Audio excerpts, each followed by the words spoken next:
Hi guys, welcome to revision time. आज मैं ला रही हूँ आप सभी के लिए 14 नवंबर को पूछे गए एसएससी एमटीएस एग्जाम 2024 के तीनों ही शिफ्ट के क्वेश्चन के एनालिसिस वीडियो। जीके और जीएस के सारे क्वेश्चंस है, तो जिन भी लोगों ने एग्जाम दिया है वो अपना आंसर मैच कर सकते हैं और जिनके एग्जाम नहीं है वो अपने आगे की तैयारी इन क्वेश्चन के थ्रू कर सकते हैं, क्योंकि बहुत इंपॉर्टेंट क्वेश्चन है।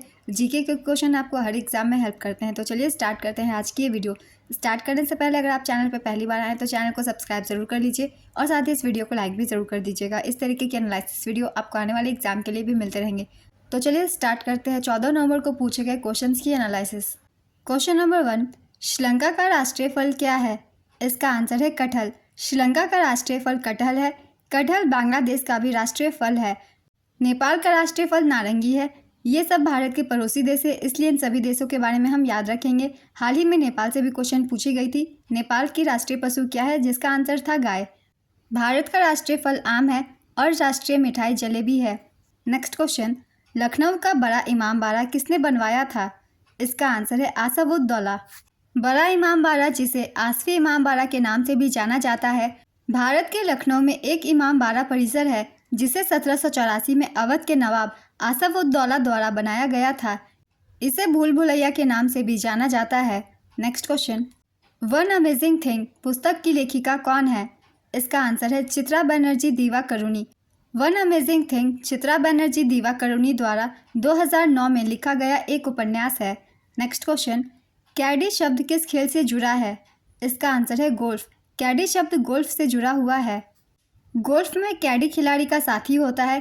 कैडी खिलाड़ी को कोर्स पर व्यावहारिक सहायता और रणनीतिक मार्गदर्शन देता है। कैडी की जिम्मेदारियां हैं खिलाड़ी का बैग ले जाना, क्लबों का प्रबंधन करना, डिवोट्स की मरम्मत और बंकरों को रेक करना। कैडी को लूपर या जॉक भी कहा जाता है। नेक्स्ट क्वेश्चन, अटल सुरंग रोहतांग हिमाचल प्रदेश की लंबाई कितनी है? इसका आंसर है 9.02 किलोमीटर। अटल सुरंग का नाम भारत के पूर्व प्रधानमंत्री अटल बिहारी वाजपेयी के नाम पर रखा गया है। यह हिमाचल प्रदेश में लेह मनाली राजमार्ग पर हिमालय के पूर्वी पीर पंचाल पर्वतमाला में रोहतांग दर्रे के नीचे बनी एक राजमार्ग सुरंग है। 9.02 किलोमीटर की लंबाई वाली विश्व की 10,000 फीट 3,048 मीटर से ऊपर की सबसे लंबी राजमार्ग ट्यूब सुरंग है। नेक्स्ट क्वेश्चन, मार्च अप्रैल के महीने को हिंदी में क्या कहते हैं? इसका आंसर है चैत्र महीना और हिंदू पंचांग के अनुसार चैत्र महीने से ही नव वर्ष की शुरुआत होती है। हम एक बार सभी हिंदी महीने की रिवीजन कर लेते हैं, क्योंकि आजकल के एग्जाम में ज़्यादातर हिंदी महीने से क्वेश्चन पूछे जा रहे हैं। चैत्र महीना मार्च से अप्रैल के दौरान आता है। वैशाख अप्रैल से मई, ज्येष्ठ मई से जून, आषाढ़ जून जुलाई, श्रावण जुलाई अगस्त, भाद्रपद अगस्त सितंबर, आश्विन सितंबर अक्टूबर, कार्तिक अक्टूबर नवंबर, मार्गशीर्ष नवंबर दिसंबर, पौष दिसंबर जनवरी, माघ जनवरी फरवरी और फागुन साल का अंतिम महीना होता है, जो कि फरवरी और मार्च में आता है। नेक्स्ट क्वेश्चन, श्रीलंकाई साहित्य के संदर्भ में मौर्य साहित्य को जानने के कौन से स्रोत हैं? इसका आंसर है दीपवंश महावंश। दीपवंश और महावंश श्रीलंका के इतिहास को बताने वाले दो ऐतिहासिक ग्रंथ हैं। चलिए इन दोनों के बारे में हम थोड़ा सा जान लेते हैं। दीपवंश श्रीलंका का सबसे पुराना ऐतिहासिक अभिलेख है। यह गौतम बुद्ध के समय से लेकर महासेन के शासनकाल के अंत तक सीलोन यानी कि श्रीलंका द्वीप का इतिहास बताता है। दीपवंश में मौर्य शासक अशोक की बेटी का भी उल्लेख है। यह पाली भाषा में लिखा गया है। माना जाता है कि इसे 3री से 4वीं शताब्दी ईस्वी के आसपास लिखा गया था। श्रीलंका का पुराना नाम सीलोन था। एग्जाम्स में ये क्वेश्चन पूछे जाते हैं, इसलिए इसे याद रखेंगे। चलिए अब जानते हैं महावंश के बारे में। महावंश यह भी श्रीलंका का इतिहास बताने वाला ग्रंथ है। यह पाली भाषा में लिखी गई पद रचना है। इसमें कलिंग के राजा विजय 543 ईसा पूर्व के श्रीलंका आगमन से लेकर राजा महासेन 334 से 361 तक की अवधि का वर्णन है। यह सिंहल का प्रसिद्ध ऐतिहासिक महाकाव्य है। महावंश को महानाम ने लिखा था। Next question, servants of India society की स्थापना किसने की थी? इसका आंसर है Gopal Krishna Gokhale. Servants of India society की स्थापना 1905 में पुणे महाराष्ट्र में गोपाल कृष्ण गोखले ने की थी। इसका उद्देश्य कल्याणकारी कार्यों में विभिन्न जातीय धर्मों के भारतीयों को एकजुट करना और प्रशिक्षित करना था। यह उस देश का पहला धर्मनिरपेक्ष संगठन था जिसने खुद को वंचितों, ग्रामीण और आदिवासी लोगों और अन्य सामाजिक कारणों के लिए समर्पित किया। गोपाल कृष्ण गोखले को ही महात्मा गांधी के राजनीतिक गुरु के रूप में जाना जाता है। 1905 में बनारस अधिवेशन में उन्हें भारतीय राष्ट्रीय कांग्रेस का अध्यक्ष चुना गया था। नेक्स्ट क्वेश्चन, छठ पर्व हिंदी कैलेंडर के किस महीने में मनाया जाता है? इसका आंसर है कार्तिक महीना। छठ पूजा कार्तिक महीने के शुक्ल पक्ष की चतुर्थी तिथि से शुरू होकर 4 दिनों तक मनाई जाती है। छठ पूजा का त्यौहार बिहार, झारखंड और उत्तर प्रदेश समेत देश के कई हिस्सों में मनाया जाता है। इस व्रत में महिलाएं अपने संतान की लंबी उम्र और अच्छे स्वास्थ्य के लिए 36 घंटे तक निर्जला व्रत रखती हैं। नेक्स्ट क्वेश्चन, भारतीय मुगल चित्र किस मुगल सम्राट के शासनकाल में फले फूले? इसका आंसर है जहांगीर। जहांगीर के शासनकाल के दौरान मुगल पेंटिंग अपने चरम पर पहुंच गई। उस्ताद मंसूर और अबुल हसन जहांगीर के श्रेष्ठ कलाकारों में से एक थे।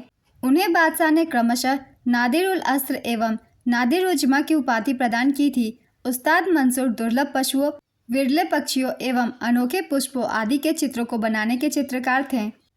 जसवंत और दासवान अकबर के दरबार के प्रसिद्ध चित्रकार थे।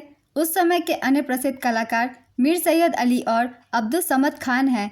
उनके समय में लगभग 100 चित्रकार कार्यरत थे, जो मुख्य रूप से गुजरात, कश्मीर और ग्वालियर से आए थे। इन चित्रकारों की कड़ी मेहनत सामूहिक रूप से लघु चित्रों के मुगल स्कूल के रूप में परिणत हुई। अकबर के शासनकाल की 2 प्रसिद्ध कृतियाँ तूतीनामा और हमजानामा थी। तूतीनामा मुगल विद्यालय की कला का पहला काम है। हमजानामा एक अधिक परिष्कृत काम है जिसका चित्रण कपड़े पर किया जाता है। इसे पूरा होने में 14 वर्ष लगे। नेक्स्ट क्वेश्चन, रिकी केज ने किस श्रेणी के तहत अपना तीसरा ग्रैमी जीता? इसका आंसर है बेस्ट इमर्सिव ऑडियो एल्बम। भारतीय मूल के संगीतकार रिकी केज ने अब तक 3 ग्रैमी पुरस्कार जीते हैं। इसके अलावा साल 2024 के लिए आयोजित होने वाले 67वें ग्रैमी अवार्ड्स में रिकी केज को उनके एल्बम ब्रेक ऑफ डॉन के लिए बेस्ट न्यू एज एल्बम श्रेणी में नामांकित किया गया है। यह उनका चौथा ग्रैमी अवार्ड्स नामांकन है। रिकी केज ने साल 2015 में 57वें वार्षिक ग्रैमी अवार्ड्स में पहला ग्रैमी अवार्ड जीता था। उन्हें यह अवार्ड दक्षिण अफ्रीकी बांसुरी वादक वाउटर कैलरमैन के साथ मिली थी। उन्हें यह अवार्ड उनके एल्बम विंड्स ऑफ समसारा के लिए मिला था। 2022 में रिकी केज ने 64वें वार्षिक ग्रैमी अवार्ड्स में rock and roll legend Stewart Copeland के साथ मिलकर अपने एल्बम डिवाइन टाइड्स के लिए बेस्ट न्यू एज एल्बम श्रेणी में अपना दूसरा ग्रैमी जीता। 2023 में रिकी केज ने अपने एल्बम डिवाइन टाइड्स के लिए 65वें वार्षिक ग्रैमी अवार्ड्स में बेस्ट इमर्सिव ऑडियो एल्बम श्रेणी में अपना तीसरा ग्रैमी अवार्ड जीता। रिकी केज भारत के सबसे कम उम्र के ग्रैमी पुरस्कार विजेता हैं। रिकी केज का जन्म 5 अगस्त 1981 को बेंगलुरु, भारत में हुआ था। वे एक भारतीय अमेरिकी संगीतकार और पर्यावरणविद हैं। नेक्स्ट क्वेश्चन, आर्थिक सर्वेक्षण 2011-12 के अनुसार सबसे कम गरीब राज्य कौन रहा था? इसका आंसर है गोवा। कौन सा शास्त्रीय भारतीय नृत्य रूप है जिसका शाब्दिक रूप से जादूगर के नृत्य के रूप में अनुवाद किया जाता है? इसका आंसर है मोहिनी अट्टम। श्री नारायण धर्म परिपालन योगम की स्थापना 15 मई 1903 को किस राज्य में हुई थी? इसका आंसर है केरल। श्री नारायण धर्म परिपालन योगम एक सामाजिक सेवा संगठन है। इसकी स्थापना केरल के एझावा समुदाय के नेताओं ने नारायण गुरु के आशीर्वाद से की थी। इसका मकसद समुदाय को धार्मिक सुधार आंदोलन की तरफ से ले जाना और आर्थिक समृद्धि और शैक्षिक अवसर दिलाना था। श्री नारायण गुरु एझावा जाति के एक गुरु थे। नेक्स्ट क्वेश्चन, वह प्रक्रिया जिसमें कोई ठोस सीधे गैस में परिवर्तित हो जाता है क्या कहलाता है? इसका आंसर है ऊर्ध्वपातन। ऊर्ध्वपातन का विपरीत निक्षेपण है। नेक्स्ट क्वेश्चन, इनमें से कौन सा संसदीय प्रणाली की विशेषता नहीं है? इसका आंसर है विधानसभा में मंत्रियों की सदस्यता न होना। नेक्स्ट क्वेश्चन, गृह लक्ष्मी योजना के अंतर्गत कर्नाटक सरकार महिलाओं के खाते में कितना रुपए डालती है? इसका आंसर है 2000 रुपये। नेक्स्ट क्वेश्चन, सार्वजनिक वस्तुएं गैर प्रतिद्वंदी, प्रतिद्वंदी, बहिष्कृत है? इसका आंसर है गैर प्रतिद्वंदी। सार्वजनिक वस्तुएं गैर प्रतिद्वंदी और गैर बहिष्कृत होती है, जबकि प्रतिस्पर्धी और बहिष्कृत वस्तुएं निजी वस्तुएं कहलाती है। नेक्स्ट क्वेश्चन, पालक में कौन सा एसिड होता है? इसका आंसर है ऑक्सैलिक एसिड। खो खो में मैदान के मध्य चौकों में बैठे खिलाड़ियों को क्या कहा जाता है? इसका आंसर है चेजर्स। किस सुल्तान ने कृषि की देखभाल के लिए एक अलग विभाग दीवान-ए-अमीर कोही की स्थापना की थी? इसका आंसर है मोहम्मद बिन तुगलक। गयासुद्दीन तुगलक की मृत्यु के बाद उसका पुत्र जूना खान मोहम्मद बिन तुगलक के नाम से दिल्ली की गद्दी पर बैठा। मोहम्मद बिन तुगलक दिल्ली के 18वें सुल्तान थे और उन्होंने 1325 से 1351 तक शासन किया था। मोहम्मद बिन तुगलक को कई नामों से जाना जाता था, जैसे कि द एक्सेंट्रिक प्रिंस और द मैड सुल्तान। सिक्के संबंधी विविध प्रयोगों के कारण ही एडवर्ड टॉमस ने मोहम्मद बिन तुगलक को धनवानों का राजकुमार कहा है। मोहम्मद बिन तुगलक ने दोकानी नामक सिक्के का प्रचलन करवाया था। मोहम्मद बिन तुगलक की मृत्यु पर इतिहासकार बदायूनी ने कहा कि सुल्तान को उसकी प्रजा से और प्रजा को अपने सुल्तान से मुक्ति मिल गई। गयासुद्दीन तुगलक तुगलक वंश का संस्थापक था। उसे गाजी मलिक के नाम से भी जाना जाता था। वह दिल्ली का पहला सुल्तान था जिसने गाजी या काफिरों के कातिल का खिताब लिया था। तुगलक राजवंश को कुराना तुर्कों के राजवंश के रूप में भी जाना जाता था। यहाँ कुछ महत्वपूर्ण विभागों की स्थापना की गई थी, इसके बारे में एक बार रिवीजन कर लेते हैं, इससे क्वेश्चन पूछे ही जाते हैं। दीवाने बंदगाम, ये थी गुलामों का विभाग। फिरोज शाह तुगलक द्वारा इसकी स्थापना की गई थी। दीवाने मुस्त खराज, बकाया विभाग थी। अलाउद्दीन खिलजी द्वारा इसे शुरू किया गया था। दीवाने वजरत, राजस्व और वित्त विभाग, मुगल साम्राज्य द्वारा इसे शुरू किया गया था। दीवाने कूजा, न्याय विभाग, मुगल साम्राज्य द्वारा इसे शुरू किया गया। दीवाने अर्ज, ये था सेना विभाग, बलबन ने इसकी शुरुआत की थी। ये सभी पॉइंट्स दिल्ली सल्तनत से बहुत ही इंपॉर्टेंट पॉइंट्स है, इनसे एग्जाम में क्वेश्चन पूछे जाते हैं, तो जितने भी एग्जाम आने वाले हैं उसके लिए भी आप इन सभी को याद रखिएगा। Next question, waiting for a visa किसकी आत्मकथा है? इसका आंसर है डॉक्टर बी.आर. अम्बेडकर। 2011 की जनगणना के अनुसार किस केंद्र शासित प्रदेश का लिंगानुपात सबसे अधिक है? इसका आंसर है पुडुचेरी। 2011 की जनगणना के अनुसार सर्वाधिक लिंगानुपात वाला केंद्र शासित प्रदेश पुडुचेरी है। यहाँ लिंगानुपात 1037 है। लिंगानुपात में दूसरा स्थान लक्षद्वीप का है। यहाँ लिंगानुपात 947 है। न्यूनतम लिंगानुपात वाला केंद्र शासित प्रदेश दमन और दीव है। यहाँ लिंगानुपात 618 है। 2011 की जनगणना के अनुसार सर्वाधिक लिंगानुपात वाला राज्य केरल है। यहाँ लिंगानुपात 1084 है। दूसरे स्थान पर तमिलनाडु है। यहाँ की लिंगानुपात 996 और तीसरे स्थान पर आंध्र प्रदेश है। यहाँ की लिंगानुपात 993 है। 2011 की जनगणना के अनुसार न्यूनतम लिंगानुपात वाला राज्य हरियाणा है। यहाँ लिंगानुपात 879 है। न्यूनतम लिंगानुपात वाला दूसरा राज्य जम्मू कश्मीर है। यहाँ 889 लिंगानुपात है और तीसरा राज्य सिक्किम है। यहाँ लिंगानुपात 890 है।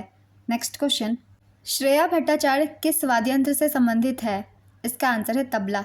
श्रेया भट्टाचार्य असम की एक तबला कलाकार है।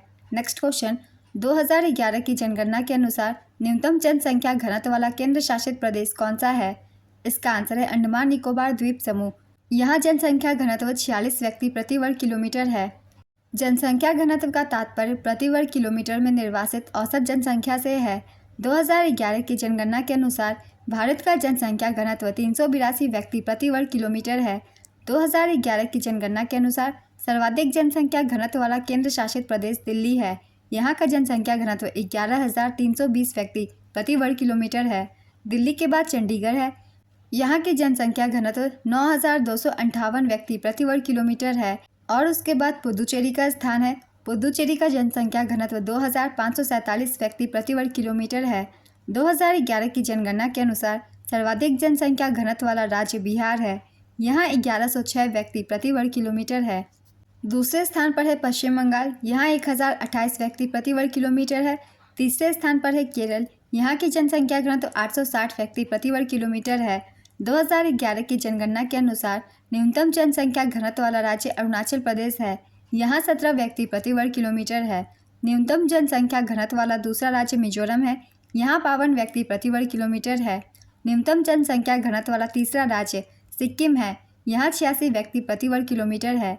नेक्स्ट क्वेश्चन, पुलकेशिन द्वितीय किस राजवंश के शासक थे? इसका आंसर है चालुक्य वंश। पुलकेशिन द्वितीय चालुक्य वंश के राजा थे। पुलकेशिन द्वितीय ने 610 से 642 ईस्वी तक शासन किया। पुलकेशिन द्वितीय पुलकेशिन प्रथम के पौत्र थे। पुलकेशिन द्वितीय ने दक्षिण भारत में स्वर्ण सिक्के जारी किए थे। पुलकेशिन द्वितीय के दरबारी कवि रवि कीर्ति थे। पुलकेशिन द्वितीय और सम्राट हर्षवर्धन के बीच नर्मदा नदी के किनारे युद्ध हुआ था। इस युद्ध में पुलकेशिन द्वितीय की जीत हुई थी।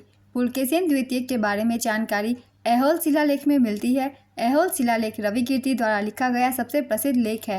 नेक्स्ट क्वेश्चन, माशेनराम मेघालय की किस पहाड़ी पर स्थित है? इसका आंसर है खासी पर्वतमाला। खासी पर्वतमाला भारत के मेघालय राज्य में शिलांग पठार में स्थित है। खासी पहाड़ियाँ गारो खासी जयंतिया पर्वत श्रेणी का एक हिस्सा है और पूर्वांचल पर्वत श्रेणी और बड़ी पटकाई पर्वत श्रेणी से आगे पूर्व में जुड़ती है। सबसे ऊंची चोटी लूम शिलांग है जो 1968 मीटर ऊंची है। जयंतिया पर्वतमाला। जयंतिया पहाड़ियाँ मेघालय राज्य में खासी पहाड़ियों के पूर्व में स्थित है। यह पटकाई पहाड़ी श्रृंखला का एक हिस्सा है जो भारत म्यांमार सीमाओं के पार है। गारो पर्वतमाला मेघालय भारत में गारो खासी पर्वत श्रेणी का हिस्सा है। पर्वत श्रेणी मेघालय उष्णकटिबंधीय इकोर्गियन का हिस्सा है। गारो ने खुद को एचिक कहा। इसका इस्तेमाल स्थानीय रूप में किया जाता है। नोकरेक चोटी गारो पहाड़ियों की सबसे ऊंची चोटी है। इन दोनों पर्वतमालाओं से बहुत सारे क्वेश्चन पूछे जाते हैं एग्जाम्स में, इसलिए इन दोनों को हम याद रखेंगे। नेक्स्ट क्वेश्चन, सबसे बड़ी एकल कोशिका कौन सी है? इसका आंसर है शुतुरमुर्ग का अंडा। शुतुरमुर्ग का अंडा सबसे बड़ा एकल कोशिका वाला अंडा होता है। नेक्स्ट क्वेश्चन, 2023 में भारतीय भूवैज्ञानिक सर्वेक्षण के महानिदेशक कौन है? इसका आंसर है जनार्दन प्रसाद। जनार्दन प्रसाद ने डॉक्टर एस राजू का स्थान लिया, जो 2020 से महानिदेशक हैं। जीएसआई का मुख्यालय कोलकाता में है। इसके लखनऊ, जयपुर, नागपुर, हैदराबाद और शिलोंग में 6 क्षेत्रीय कार्यालय हैं। जीएसआई खान मंत्रालय से संबद्ध कार्यालय है। नेक्स्ट क्वेश्चन, जिमी जॉर्ज का संबंध किस राज्य से है? इसका आंसर है केरल। भारतीय वॉलीबॉल के दिग्गज जिमी जॉर्ज केरल राज्य के रहने वाले थे।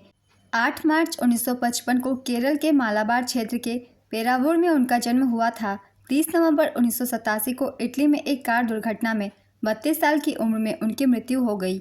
नेक्स्ट क्वेश्चन, किस अनुच्छेद में कहा गया है कि राज्य नीति के निर्देशक सिद्धांतों को देश के किसी भी अदालत में लागू नहीं किया जा सकता?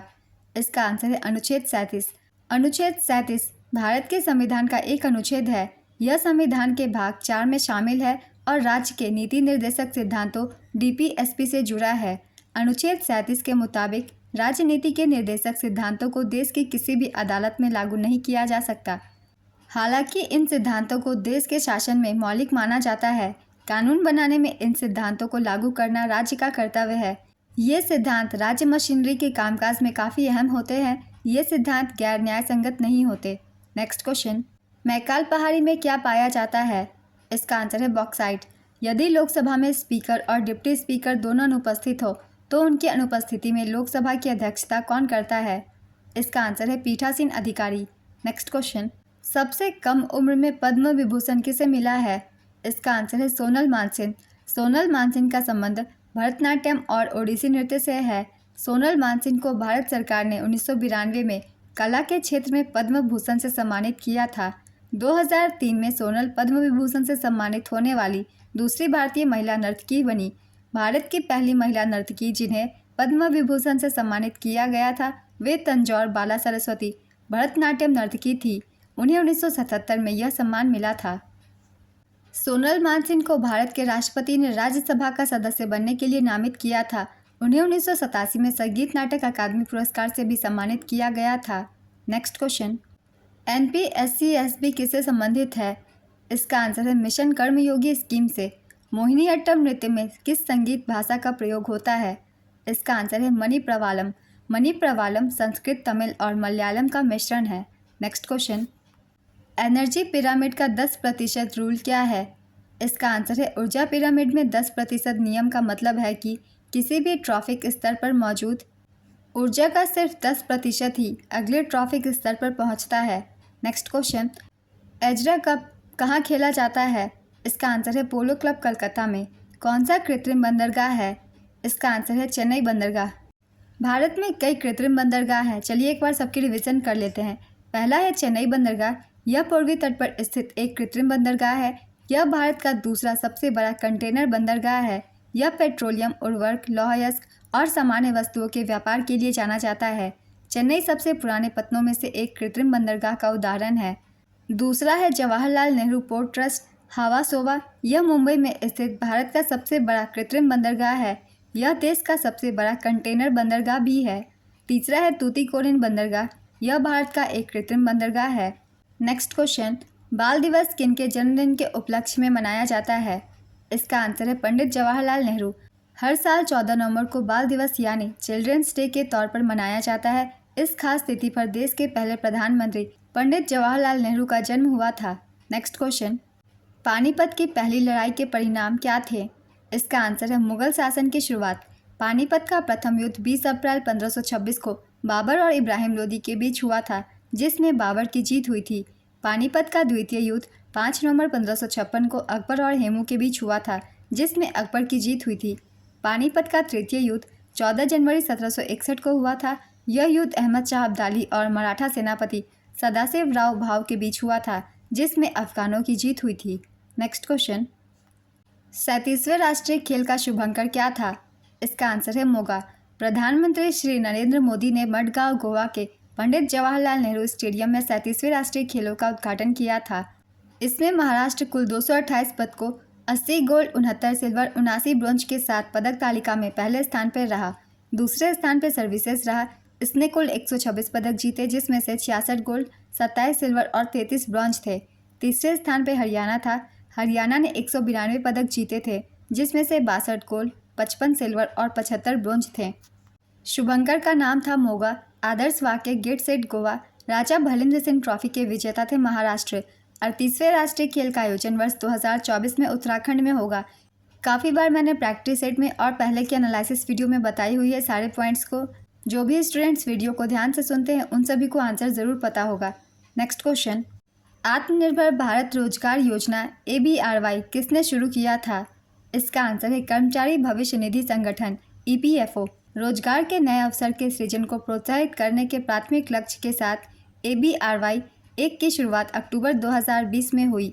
इसने EPFO के साथ पंजीकृत उद्यमों के नियोक्ताओं को वित्तीय सहायता प्रदान करके अपने लक्ष्य को हासिल किया। इस योजना का उद्देश्य विशेष रूप से ऐसे व्यक्तियों के लिए रोजगार उपलब्ध को प्रोत्साहित करना है जिन्होंने महामारी के कारण अपनी नौकरी खो दी थी। नेक्स्ट क्वेश्चन, मत देने का अधिकार भारतीय संविधान के किस अनुच्छेद में आता है? इसका आंसर है अनुच्छेद 326। संविधान के 61वें संशोधन अधिनियम 1988 का बिल 13 दिसंबर 1988 को लोकसभा में पेश किया गया था। 61वें संविधान संशोधन अधिनियम 1988 ने मतदान के लिए एक व्यक्ति की आयु 21 से घटाकर 18 वर्ष कर दी। नेक्स्ट क्वेश्चन, राजेंद्र प्रसन्ना किस वाद्य यंत्र से संबंधित है? इसका आंसर है बांसुरी। नेक्स्ट क्वेश्चन, 73 मीटर पर इनमें से कौन सी विश्व की सबसे ऊंची मलबे वाली चिनाई मीनार है? इसका आंसर है कुतुब मीनार। कुतुब मीनार 73 मीटर ऊंची एक विशाल मीनार है, जिसे कुतुबुद्दीन ऐबक ने 1193 में बनाया था। इस मीनार का निर्माण दिल्ली के अंतिम हिंदू शासक की हार के बाद दिल्ली में मुस्लिम प्रभुत्व का जश्न मनाने के लिए किया गया था। यह मीनार भारत की सबसे ऊंची मीनार थी, जिसमें 5 मंजिलें और उभरी हुई बालकनियां हैं। नेक्स्ट क्वेश्चन, पिंजर नामक पुस्तक किसने लिखी है? इसका आंसर है अमृता प्रीतम। कौन ब्रह्मपुत्र की सहायक नदी है? इसका आंसर है दिबांग, लोहित, धनसिरी, कामेंग, मानस, तिस्ता, सुबनसिरी। नेक्स्ट क्वेश्चन, सती प्रथा को किन के प्रयासों से समाप्त किया गया? इसका आंसर है राजा राम मोहन राय। भारत में सुधार आंदोलन के दौरान राजा राम मोहन राय ने इस क्षेत्र में सख्ती से काम किया था। उनके भारी प्रयासों के बाद 1829 में विलियम बेंटिक के तहत बंगाल में प्रांतीय सरकार सती व्यवस्था को समाप्त करने के लिए एक अधिनियम लाई थी। नेक्स्ट क्वेश्चन, भारतीय संविधान के 42वें संशोधन अधिनियम 1976 के जरिए संविधान में कितने मौलिक कर्तव्यों को जोड़ा गया था? इसका आंसर है 10। 42वें संवैधानिक संशोधन अधिनियम 1976 द्वारा भारतीय संविधान में मौलिक कर्तव्यों को जोड़ा गया। 42वें संवैधानिक संशोधन द्वारा भारतीय संविधान में भाग 4A और अनुच्छेद 51A को जोड़ा गया। स्वर्ण सिंह समिति की सिफारिश पर मौलिक कर्तव्यों को भारतीय संविधान में जोड़ा गया था। प्रारंभ में संविधान में केवल 10 मौलिक कर्तव्य थे। 86वें संविधान संशोधन अधिनियम 2002 द्वारा संविधान में एक और मौलिक कर्तव्य जोड़ा गया। भारत के संविधान में मौलिक कर्तव्यों का उल्लेख अनुच्छेद 51A में किया गया है। मूल संविधान में मौलिक कर्तव्यों की कोई सूची नहीं थी। वर्तमान में भारतीय संविधान में 11 मौलिक कर्तव्य हैं। मौलिक कर्तव्य के विचार को रूसी संविधान से ग्रहण किया गया था।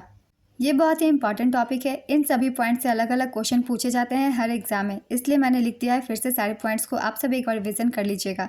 नेक्स्ट क्वेश्चन, नारी शक्ति वंदना योजना कौन सा संवैधानिक संशोधन है? इसका आंसर है 106वां। संविधान का 106वां संशोधन अधिनियम, जिसे लोकप्रिय रूप से महिला आरक्षण विधेयक 2023 नारी शक्ति वंदना अधिनियम के रूप में जाना जाता है, 19 सितंबर 2023 को संसद के विशेष सत्र के दौरान लोकसभा में पेश किया गया था। यह कानून सीधे निर्वाचित लोकसभा, राज्य विधानसभाओं और दिल्ली विधानसभा में महिलाओं के लिए 33% सीटें आवंटित करने का प्रयास करता है। नेक्स्ट क्वेश्चन, हुगली औद्योगिक क्षेत्र किस राज्य में है? इसका आंसर है पश्चिम बंगाल। कौन सा शास्त्रीय नृत्य आकाश के तत्व का प्रतिनिधित्व करता है? इसका आंसर है कथकली। चूना पत्थर का रासायनिक नाम क्या है? इसका आंसर है कैल्शियम कार्बोनेट। इसका सूत्र है CaCO3। नेक्स्ट क्वेश्चन, 2011 की जनगणना के अनुसार भारत की महिला साक्षरता दर कितनी थी? इसका आंसर है 65.5%। 2011 की जनगणना के अनुसार भारत की साक्षरता दर 74.04% है, जिसमें से पुरुष साक्षरता दर 82.14% और महिला साक्षरता दर 65.46% है। नेक्स्ट क्वेश्चन, 2024 खेलो इंडिया यूथ गेम्स कहाँ हुआ था? इसका आंसर है तमिलनाडु। छठे खेलो इंडिया गेम्स 2024 का आयोजन 19 से 31 जनवरी 2024 तक तमिलनाडु के 4 शहरों चेन्नई, त्रिची, मदुरई और कोयम्बटूर में किया गया। शुभंकर का नाम था वीरा मंगाई वेलु नाचियार। संस्करण था छठवां। छठे खेलो इंडिया यूथ गेम्स 2024 में चौथी बार पदक तालिका में महाराष्ट्र कुल 158 पदकों के साथ पदक तालिका में पहले स्थान पर रहा। महाराष्ट्र ने 57 गोल्ड, 48 सिल्वर और 53 ब्रोंज जीते। दूसरे स्थान पर तमिलनाडु रहा 97 पदकों के साथ 38 गोल्ड, 20 सिल्वर और 39 ब्रोंज तमिलनाडु ने जीते। तीसरे स्थान पर हरियाणा रहा 103 पदकों के साथ। इसने 35 गोल्ड, 22 सिल्वर और 46 ब्रोंज जीते। पहली बार स्क्वैश को इन खेलों में शामिल किया गया। खेलो इंडिया यूथ गेम्स के पिछले 5 संस्करण दिल्ली, पुणे, गुवाहाटी, पंचकुला और भोपाल में आयोजित किए जा चुके हैं। ये सारे क्वेश्चंस मेरे प्रैक्टिस सेट की वीडियो में शामिल होती है, तो इस तरीके की प्रैक्टिस सेट के लिए चैनल को ज़रूर सब्सक्राइब कर लीजिए ताकि जो भी वीडियो मैं डालूँ आप सभी को नोटिफिकेशन मिलती रहे। तो आज की एनालिसिस वीडियो कंप्लीट होती है। अगर आप सभी को ये वीडियो हेल्पफुल लग रही है तो वीडियो को लाइक ज़रूर कर दीजिएगा और इस तरीके की एनालिसिस वीडियो के लिए चैनल को ज़रूर सब्सक्राइब कर लीजिए। फिर मिलते हैं अगली वीडियो के साथ। आप सभी को आने वाले एग्जाम के लिए ऑल द बेस्ट।